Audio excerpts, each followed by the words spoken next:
San José ruega por nosotros. En estos días de reflexión, de retiro, tenemos a la imagen, a la figura, a la presencia de San José, que nos va a ir acompañando también a ser padres como sacerdotes. Esa paternidad de José nos va a ayudar a comprender también nuestra paternidad sacerdotal. Hay cosas muy lindas que podemos descubrir también de la mano del Papa Francisco, leyendo esta carta que con ese corazón de padre, para que podamos tener ese corazón también todos nosotros. A mí me dijeron por lo menos que iba a haber sacerdotes de distintas edades, y yo ya ando arrimándose, aguanto 2 meses más los 83, 55 de cura. Bueno, quizá más que de paternidad podría hablar ya de abueleidad, si es que existe esa palabra. Bueno, y también nos da una oportunidad, leyendo la carta del Papa y también en este retiro, que nos puede servir para meditar, ¿no? Una palabra que la gente nos dice mucho, nosotros también la recibimos, la aceptamos, que es padre. Cuando la gente nos dice padre, ¿qué quiere decir? ¿En qué padre está pensando? Y nosotros, ¿en qué padre estamos pensando? El término padre también hoy está bastante devaluado. Entonces, ¿qué es esa palabra? ¿Qué significa que nos demos o nos den ese nombre? ¿Qué compromiso tomamos delante de los demás de esa paternidad? ¿O también somos padres frustrantes? ¿En qué manera sabemos también cómo ordenarnos, organizarnos como padres que crean la fraternidad? No hay padres sin hijos. Y bueno, también crear la fraternidad de los hermanos, que brotan de la paternidad. Por eso el sacerdote tiene que ser padre, pero un padre que cree fraternidad. Qué función propia del padre. Y San José en esto nos puede ayudar bastante, ¿no? Recordemos esas palabras que tomó de un libro escrito por un polaco, el Papa, de Dobraczynski, que habla de la sombra del Padre de los cielos. Y San José, bueno, en su misión, yo diría, es la sombra, es como la nube que cubrió a Moisés y al pueblo de Israel en el Éxodo, que de noche cubría, iluminaba, de día cubría. Los protegía del sol por un lado, pero a la vez también los iluminaba de noche. Creo que esa figura de José nos viene bien. Y una idea también que me pareció, que a mí por lo menos me llamó mucho la atención, es que José cumplió la función de padre, pero sin ser padre de sangre. Nosotros también, nuestra tarea no es ser padres de sangre. Podemos decir que asumen la paternidad desde otro ángulo, desde una espiritualidad, de ser realmente un reflejo, me gusta ese término reflejo, del amor del Padre de los cielos. Padre de toda paternidad. Recordemos la carta a los Efesios, ¿no? Hay un solo Dios y Padre de todos, que está sobre todos, lo penetra todo y está en todos. Esa figura del Padre de los cielos, de alguna manera, tiene que inspirarnos, y ayudados también por José, que vivió esta paternidad, con esos hijos que Dios le había puesto. No era hijo de sangre, era hijo del corazón, podríamos decir, pero cumplió plenamente esta misión, más que si fuera un padre según la sangre. Y pensemos también que para llegar a esto tenemos que tomarnos de la mano de José y de Jesús, evidentemente. Por eso hay como 3 líneas, 3 aspectos que tendríamos que ir pensando en estos días para descubrir esta paternidad Bueno, primero sería entonces mirar al Padre de los cielos. Sería lo primero. Pero ¿cómo llegamos al Padre de los cielos? A través de la experiencia paterna que nosotros tenemos de nuestros propios padres y del uso que se le da a él, digamos, a la tarea y a la palabra Padre. Es muy distinto el contenido que tenía la palabra Padre, por ejemplo, cuando yo era chico. Había una imagen del Padre, una imagen de familia, distinta a la que hay el día de hoy. Y eso fue cambiando muchísimo a lo largo del tiempo. Por ejemplo, hoy cuando los chicos ya, antes también, teníamos que explicar la figura del padre, muchos chicos no tenían un padre que cumplía su misión, o era un padre ausente, o era un padre golpeador. Y entonces, ¿qué imagen del padre podían llegar a tener cuando le hablamos del Dios Padre? Lo primero que sale es nuestra propia historia. Después podemos ver, si queremos sociológicamente, cuál es la tarea del Padre.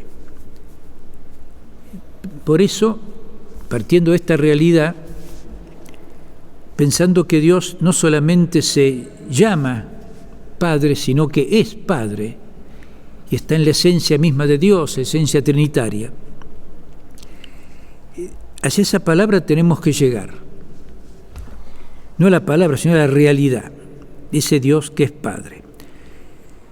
No podemos hablar de paternidad sacerdotal si no nos acercamos por el camino que es Jesús al Padre de los cielos. ¿Ven? Tenemos como dos polos.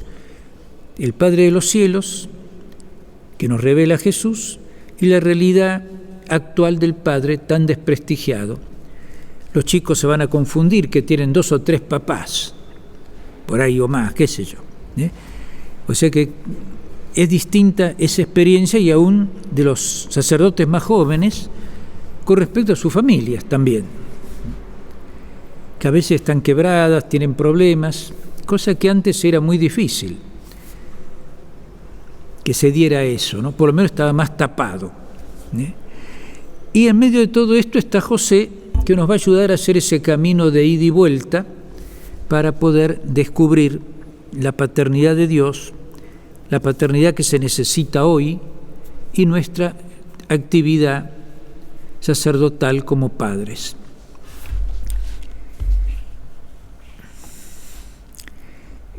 Pensemos que la primera palabra y la última que dice Jesús en el Evangelio de Lucas es Padre.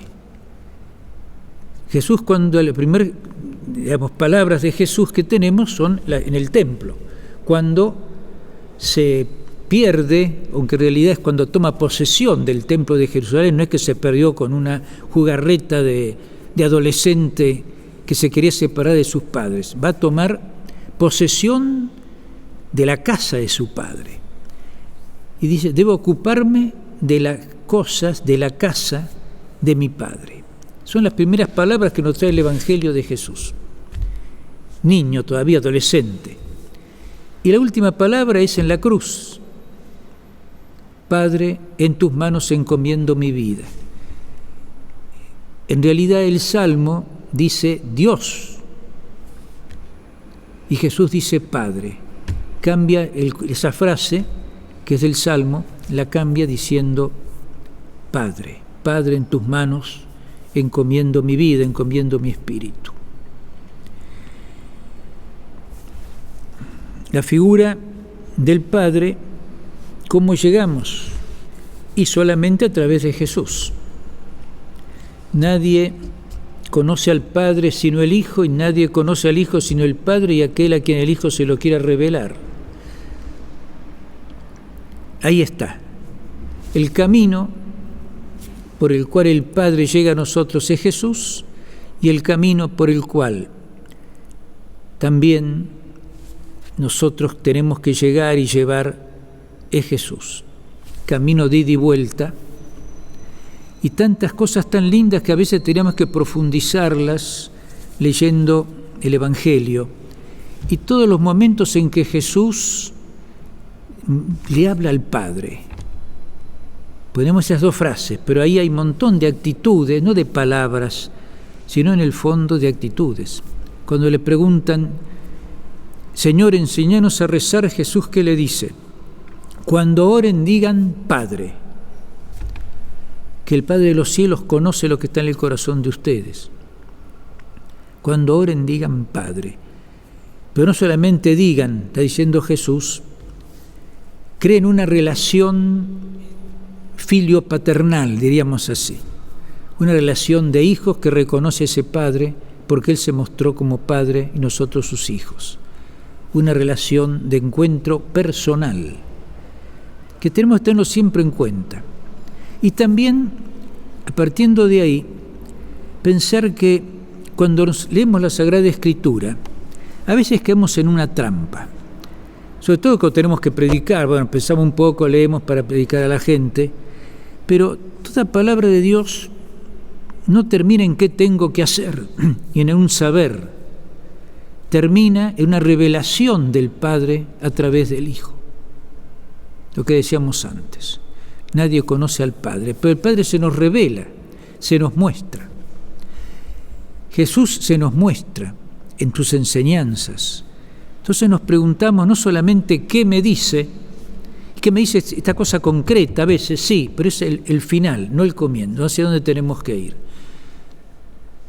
Cuando decimos Padre, tenemos que entablar esa relación personal. Y cuando leemos, tenemos que hacer lo mismo. ¿Cómo vamos en nuestra lectura decir, a ver, qué me muestra Dios? ¿Qué me está revelando? ¿Cómo se está revelando? ¿Por qué? ¿Qué el Padre de los cielos en esto que estoy leyendo? ¿Qué me manifiesta de Él? ¿Qué es lo propio de Dios? Manifestarse Él primero. Lo está manifestando detrás de todo eso su amor. Jesús nos muestra su amor. Nos revela el amor del Padre. Nos entrega el Espíritu, que es el amor personal del Padre y del Hijo. Como voy descubriendo en toda la Escritura, y especialmente cuando Jesús ora, por ejemplo, reflexionar en la oración que nos trae el Evangelio de Juan, en la última cena.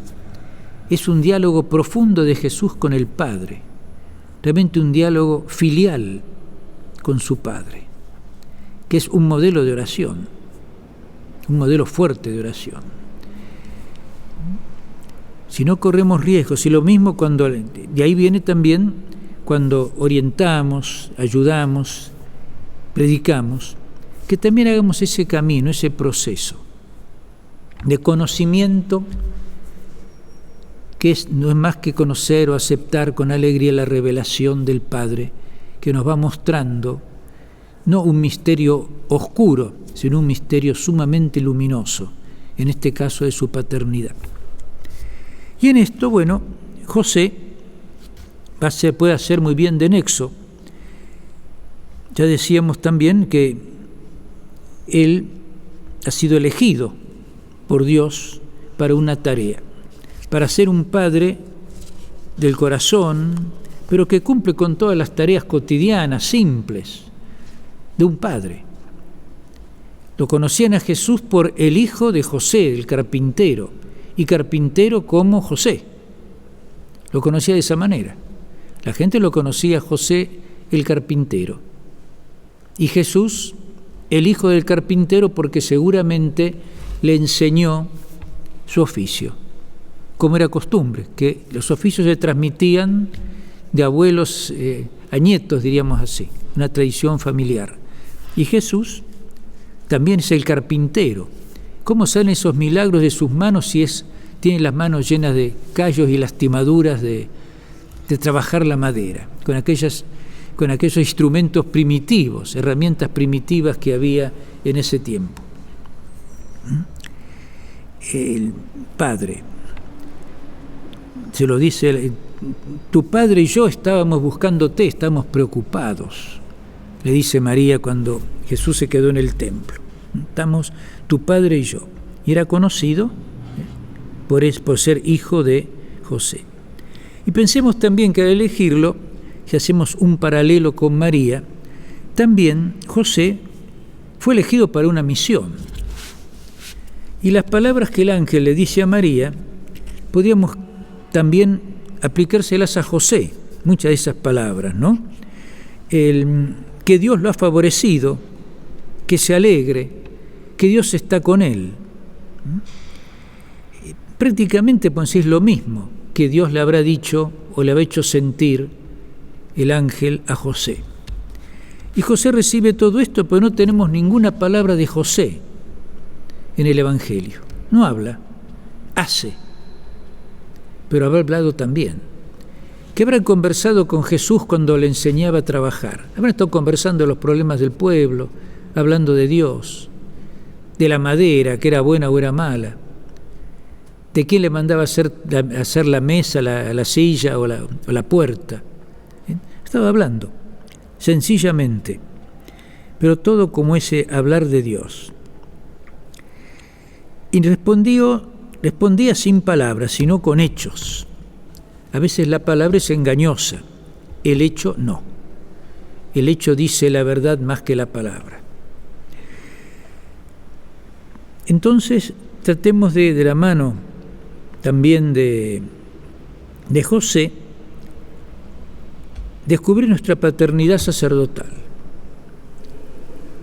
Pero teniendo en cuenta que hoy no solamente cambian la forma, sino qué paternidad es la que busca nuestro pueblo del sacerdote cuando le dice padre, del sacerdote, de los obispos, de la iglesia. Busca una paternidad. Y más agravado cuando las figuras paternas no existen, o existen poco, o existen mal, o los presenta a todos como violadores, o que matando a la mujer, qué sé yo, ¿no? Hacen mala prensa también, que los hay, lamentablemente. Pero sobre los padres, sobre el varón, hoy se le ataca muchas veces con razón, pero no siempre, se cae la conciencia de que todo varón es golpeador, es violador, es mala persona. Existen, sí, pero eso mismo hace tambalear a más de uno su realidad de ser varón, de ser padre también, ¿no? No entramos en ese tema, lo nombro más a la pasada, pero ¿cuánta gente se acerca realmente con una profunda soledad? Tenemos experiencia, y más en este tiempo de pandemia. Nuestra parroquia tuvimos abierto siempre un ratito por lo menos, y siempre cae gente que está buscando una palabra paternal, que viene con sus problemas. Yo a veces cometí la ilusión de poder leer algo cuando bajaba 1 o 2 horas para estar haciendo guardia, diríamos así, en la parroquia, en la iglesia, y nunca pude leer nada. A veces un ratito, 2 minutos y ya alguien aparecía. Y venía con sus problemas, a veces con problemas muy serios, otros simplemente de angustias, de miedos, de abandonos, de sufrimientos, de tristezas, y venía a buscar un corazón de padre. Por eso, mirando a José, tenemos que nos puede ayudar a ir comprendiendo esto, y toda la carta, digamos, que escribe el Papa, es muy práctica, es muy concreta, baja de lo más teórico a lo muy práctico, que nos puede ayudar. Pues a mí me ayuda esa idea de que José no se apropia, sino que sirve a su hijo del corazón, a Jesús. No lo usa. Se me lo dio Dios, ¿vio? Soy un encargado especial. No, asumió la tarea en los momentos lindos y en los momentos difíciles. Si uno ve en el Evangelio, podemos hacer la historia triste, sufriente, pero nunca aparece un José amargo, sino un José dispuesto, que va y viene, le responde al llamado de Dios a través del ángel, de hacer lo que tiene que hacer. No habla, no tenemos palabras, nunca habló, siempre hizo las cosas bien. Le salvó la vida a Jesús, le salvó la vida a María antes. Suponemos que murió y entregó su vida en manos de Jesús y de María, por eso también lo tenemos como patrono de la buena muerte. También se lo pedimos a María al final del Padre Nuestro, ¿no? Ahora y en la hora de nuestra muerte, que también José en ese momento esté con nosotros, mostrando, reflejando la paternidad de Dios, ¿no? A mí, más que el tema a veces sombra o luz, me gusta el de reflejo, un reflejo de la paternidad de Dios, que a veces habla y a veces obra, a través de distintos caminos, como tenemos que descubrir a través de las acciones la voz de Dios, porque difícilmente Dios nos hable con palabras, nos habla con hechos, con personas, con acontecimientos.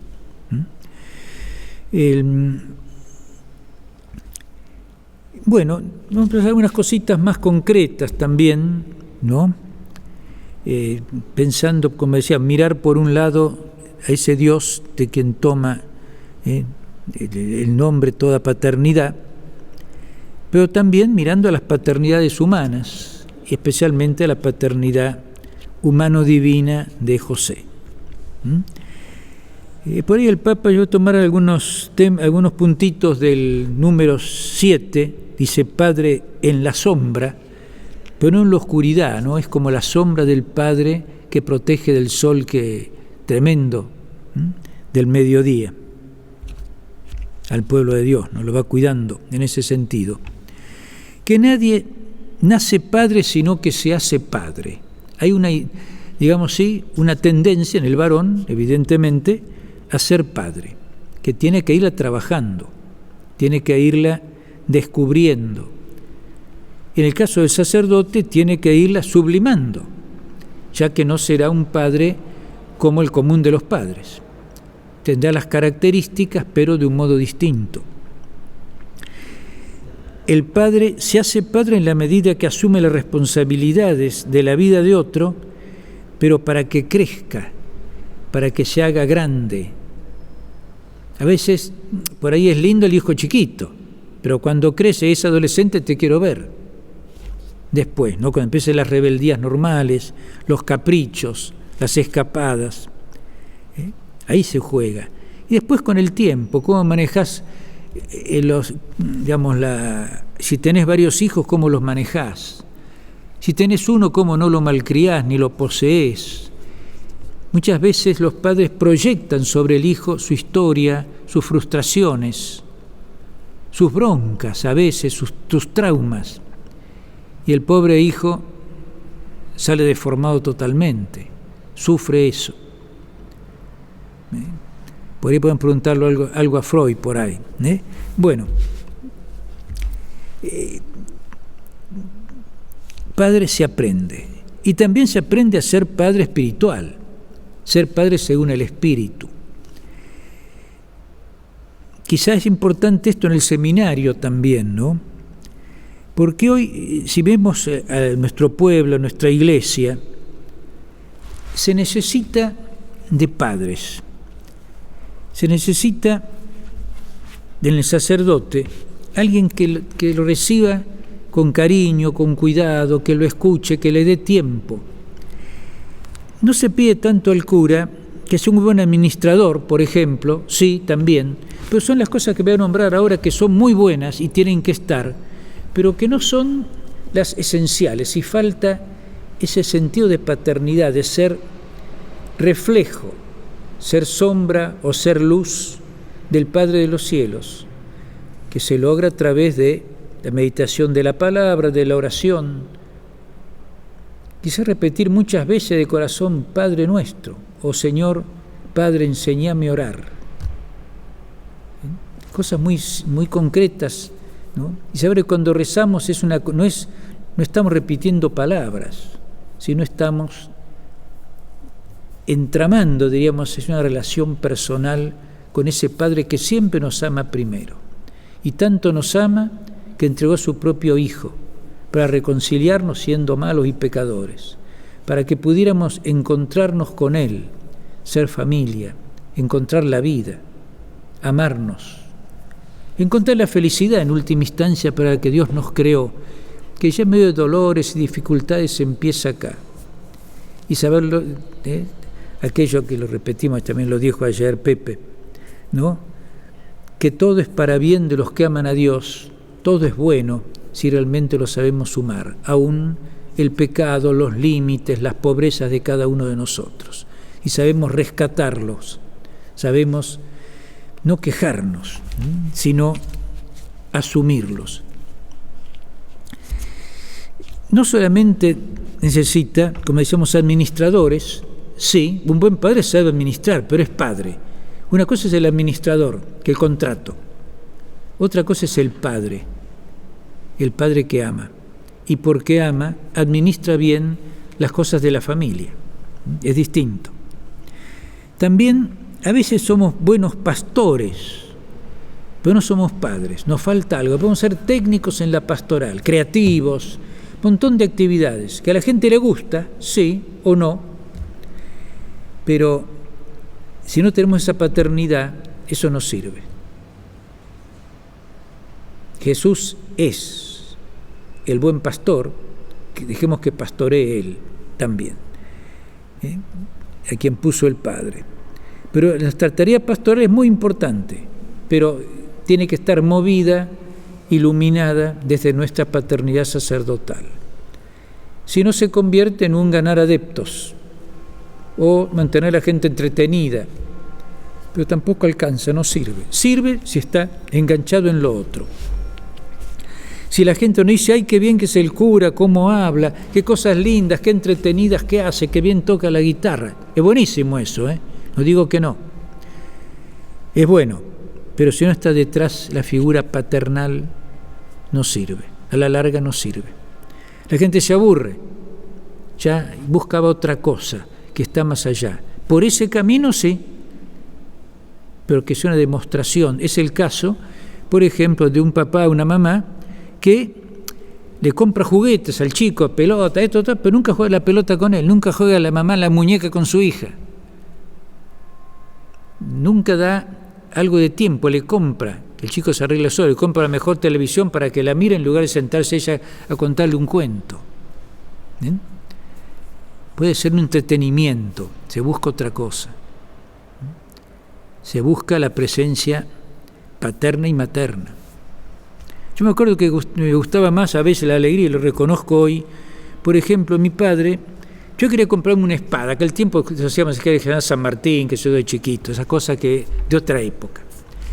Y entonces él, el sábado de la mañana, no iba a trabajar, podía no hacerlo, se quedaba tranquilo en casa, y entonces me dijo, no te voy a comprar una espada, vamos a hacer una espada. Y agarró 2 palos de plumero, me llamó a trabajar con él sobre un banquito ahí, con las herramientas, cortamos cómo se cortaba la madera, cómo se hizo, y me armó una espada. Yo digo, esa espada vale más, que nos llevó 1 hora hacerla, no sé cuánto tiempo, que un montón de espadas que podían haber comprado. Que podía comprarlas, ¿no? Pero hicimos algo juntos, ¿no?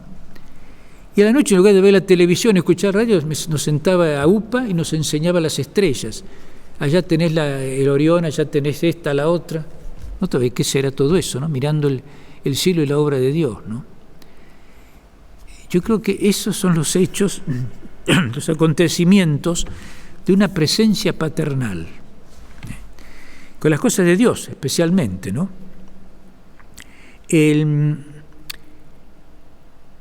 Tener esa imagen de Pablo, por ejemplo, en la carta al 1 de los Corintios, el capítulo 4, cuando habla que puede haber muchos pedagogos, pero hay un solo Padre que es Él, porque Él los engendró por la buena noticia como hijos de Dios.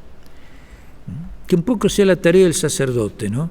Engendrarlos por la palabra de Dios, por la presencia, ser reflejo de esa presencia de Dios, para que la gente sí nos quiera, nos va a querer en realidad por eso, porque estamos reflejando esa presencia de Dios. En el fondo es guiar por el camino de Cristo. Cristo es el camino a la verdad y la vida, no por mi camino. Mi experiencia sirve. Voy aprendiendo a ser padre en la medida que me comprometo con esto y uno va creciendo el padre con los hijos, porque es distinta la paternidad que se ejerce cuando es un bebé La paternidad de una adolescencia, la paternidad con un joven ya que se está independizando, la paternidad cuando el otro va a formar su familia, la paternidad cuando vienen los nietos, es distinta.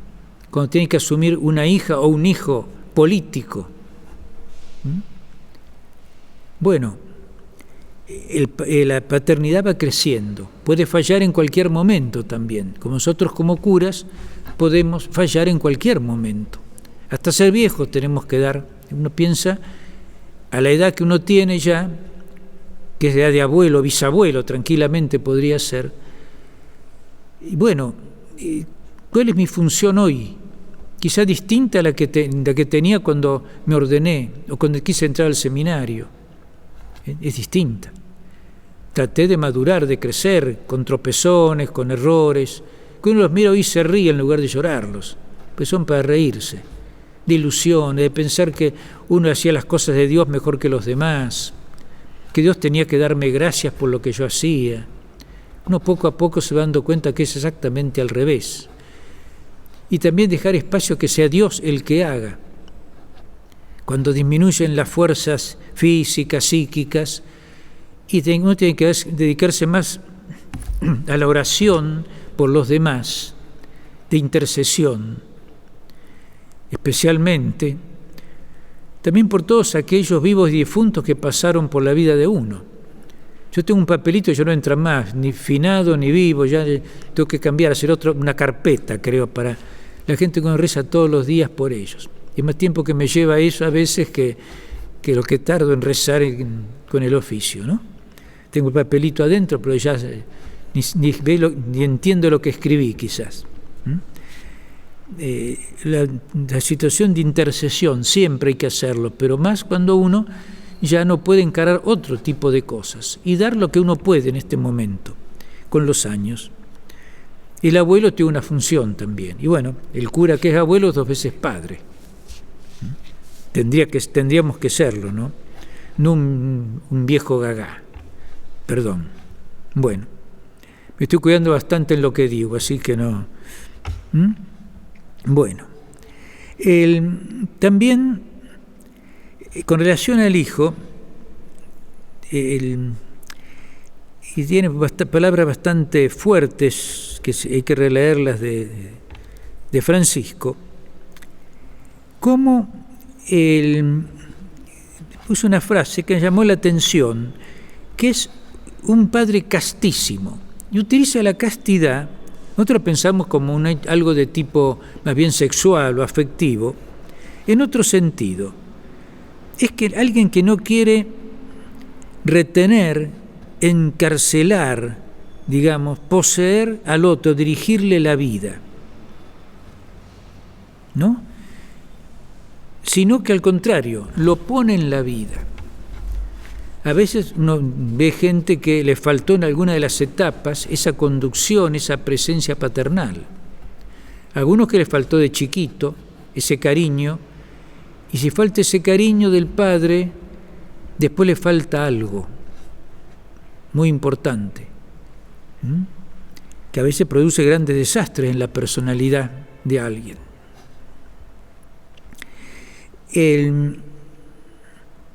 Es llevar al otro como, digamos, guiarlo en la libertad, que es lo propio del ser humano. El ser humano es libre, no está condicionado hasta cierto punto. Recibe el don de la libertad para construirse o destruirse. El amor construye la vida, el odio destruye la vida. Y la voluntad guiada por la libertad y el amor construye. Si no, se destruye la vida. Enseñar a que construya la vida no por imposición, sino por convicción, que es lo que tenemos que lograr. Para eso uno tiene que estar convencido de que lo bueno es bueno, que Dios es Dios, que la cruz es buena, porque en la cruz está la resurrección y la vida. Asumiendo esa tarea de dar con alegría, ¿no? Entonces nos cuesta mucho acompañar a las personas también en todo el camino de la vida. porque a veces tenemos una paternidad humana frustrada y entonces necesitamos de la gente que está alrededor nuestro, que nos traiga la tortita, que sea cariñosa con uno. La cosa es un poco al revés, si no vamos creando un pequeño círculo de hijos y entenados. La palabra entenado no se usa más hoy, pero es palabra antigua, ¿no? Que indica como un ahijado, alguien que no es hijo pero que está integrado, ¿no? Pero que se distingue uno de otro. Primero los hijos y los entenados, si queda la comida, comen. Que realmente podamos ser en ese sentido ecuánimes con todos, tratando de dar a cada uno lo que necesita, que estemos dispuestos a dar todo lo de Dios a todos, no algo de Dios o en el fondo algo mío a los demás o a un grupito, que es la gran tentación a veces, ¿no?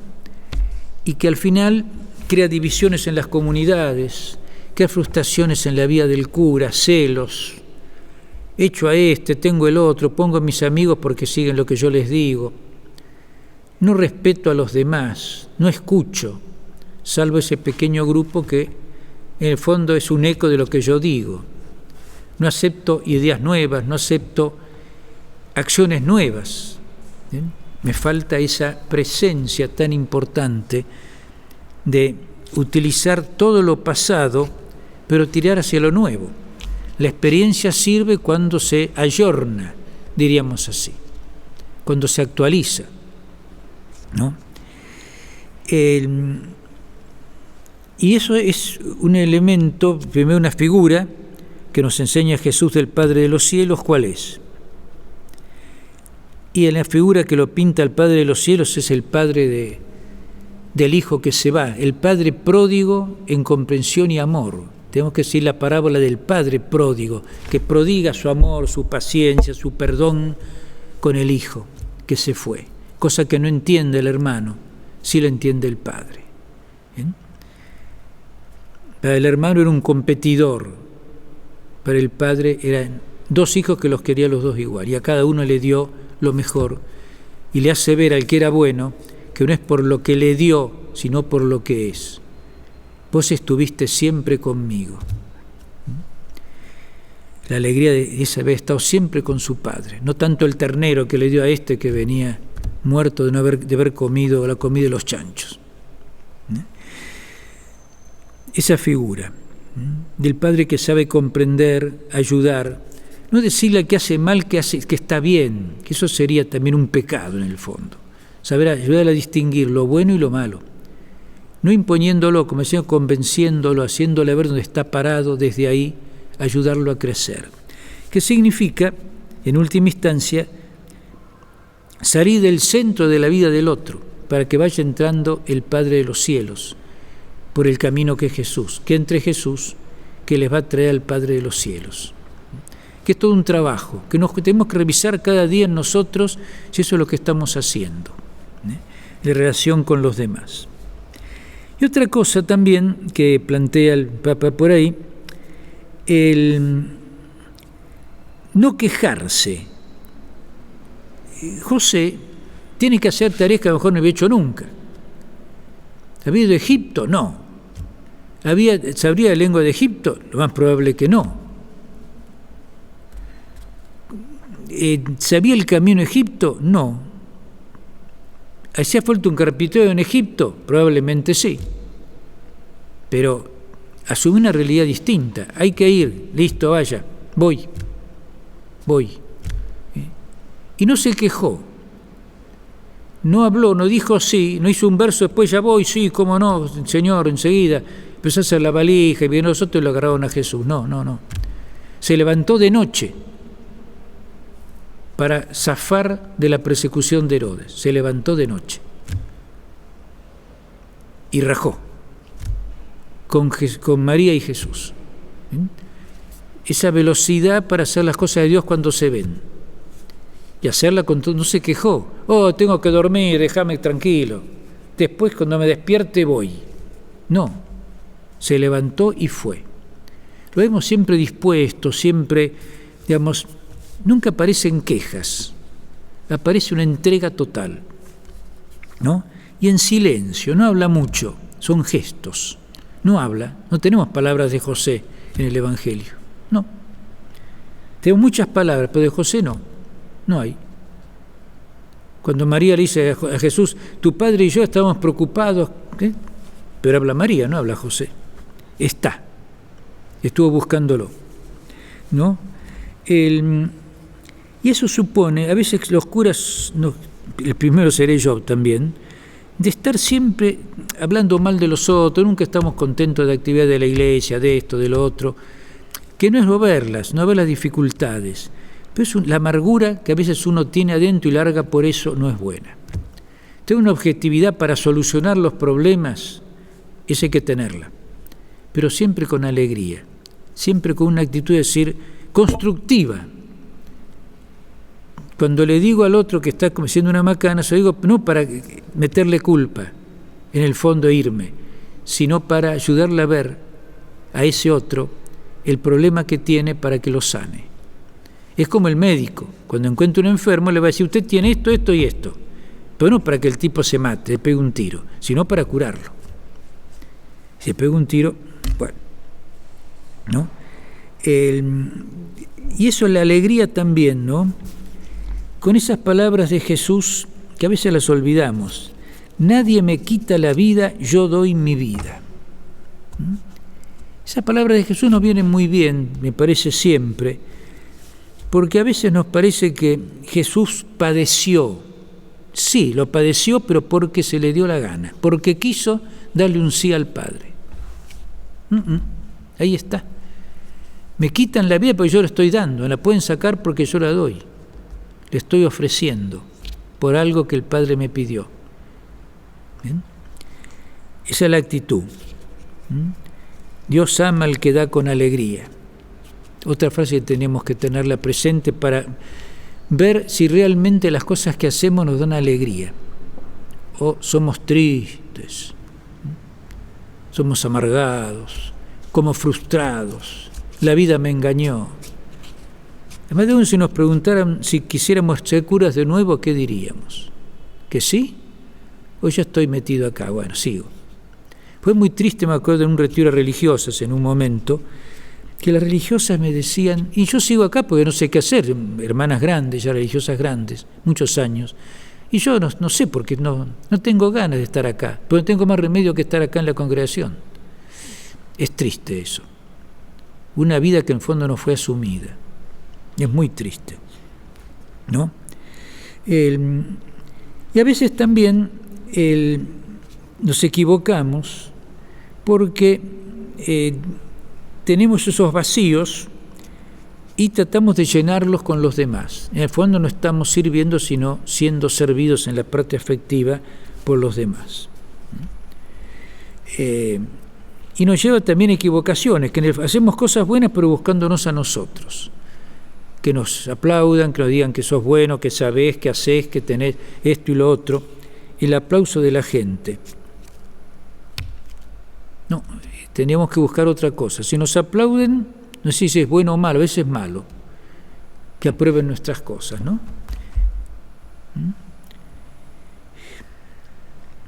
Es salir, lo que insiste acá, salir del centro. José le salva la vida a Jesús, le enseña la vida, que trabajo a Jesús. Lo habrá educado porque iban todos los años a Jerusalén, al templo. Le enseñó la piedad judía, sí, claro. Porque iban todos los años. Ya de chiquito fueron cuando lo presentan en el templo. Ya de chiquito está José y María, van como familia y le van enseñando. No imponen su plan, sino que presentan, proyectan. Por eso nos cuesta aceptar parroquias a veces, porque tenemos nuestro plan. Acá no voy, no porque reconozca que soy un inútil para eso, que sea un acto de virtud, y más si lo mismo me dice, andá, voy y hago lo mejor que puedo, pese a mis límites, en tal o cual lugar, ¿no? Pero a veces no, porque busco que estar bien, busco pasarla bien, busco subir en la categoría de los curas. Nos pasa también. Siempre esa tendencia está dentro del ser humano. Bueno, Todo esto lleva un proceso de maduración personal y también un proceso de maduración en la función paternal. Se van alimentando el uno al otro. Y en todo esto también para descubrirnos a nosotros mismos y también descubrir a los demás en su individualidad. En una familia no hay dos hermanos iguales, no hay dos hijos iguales. Cuando tenemos la gente que nos viene a ver, no hay dos personas iguales, no podemos bajar el mismo cliché siempre. Tenemos que hacerlo distinto. Esta persona tiene su historia, su individualidad. Tampoco hay dos curas iguales, somos distintos.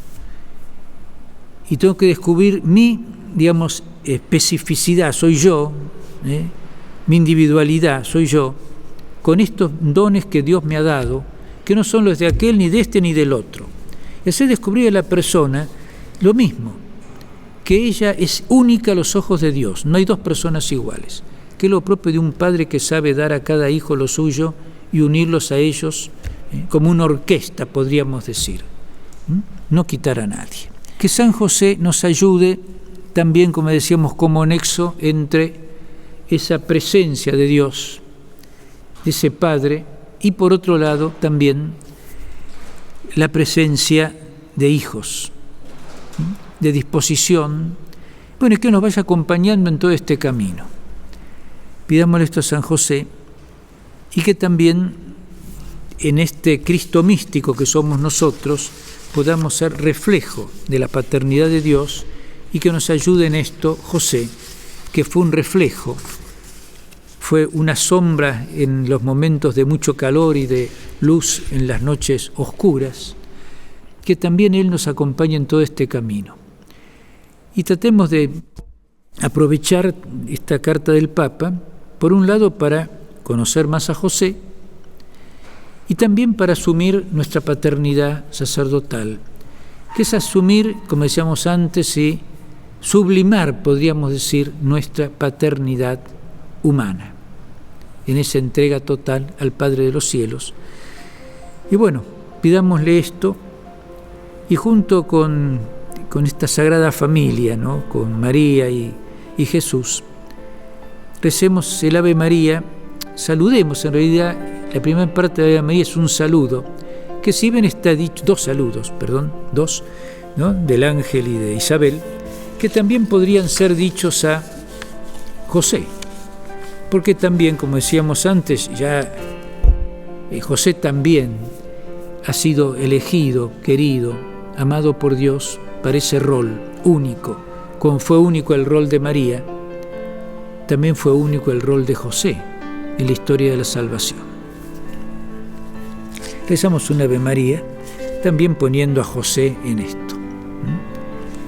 Dios te salve María, llena eres de gracia, el Señor es contigo, bendita tú eres entre todas las mujeres, bendito es el fruto de tu vientre, Jesús.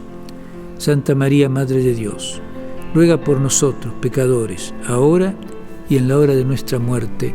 Amén. También le pedimos que a la hora de nuestra muerte esté María y José acompañándonos y abriendo las puertas del cielo.